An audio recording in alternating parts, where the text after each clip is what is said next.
When I was a kid, my mom would give me a Batman action figure every time I cleaned the toilet. I don't do that now because I'm an adult, and with inflation, it would be like 3 Batman figures in a push pop. But I remember that little buzz of excitement. I didn't like cleaning the toilet, but I did like getting a new Batman action figure every time I did it. So what if you could rediscover that buzz in your own life? And what if your budget could help you not only manage your money, but also keep your house clean? I'm Ben with YNAB, and this is Sketchy Advice. Our brains love rewards. Think of every stereotypical bad habit: smoking, scrolling, overeating. They all have something in common. The reward for the behavior is pretty immediate. Now think of every stereotypical good habit: exercise, healthy diet, saving for retirement. What do all of these have in common? No immediate reward. And yeah, I know, like endorphins or whatever, but exercise hurts, okay? So good habits are hard to develop, while bad habits happen almost automatically because one tells you to wait for the good result. It's gonna get here. I promise. You're gonna be so happy, while the other is like, do you wanna eat 3 sleeves of Oreos? When we experience a reward like a tasty flavor or a release of stress, our brain takes note and says, that was sick. We should do that one again. This can happen even if the behavior isn't directly related to the reward. Pavlov had some dogs and some bells, and you've heard of this. I don't have to explain this to you. So what does this have to do with YNAB? Well, a friend of mine told me about a little game he and his wife play with their budget to help them keep their house tidier and stay on top of little projects. It's pretty good. Here's how it works. Step 1, make a list of things you wish you did more.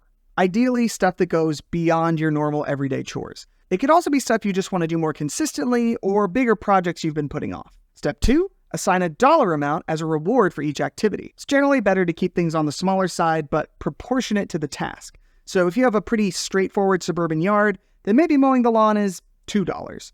But if you're someone with acreage, then maybe it's $5. It's also not a bad idea to have a few placeholders for miscellaneous good stuff you do. Step 3, this is where it gets fun. Now that you have your list, create a new category in your budget.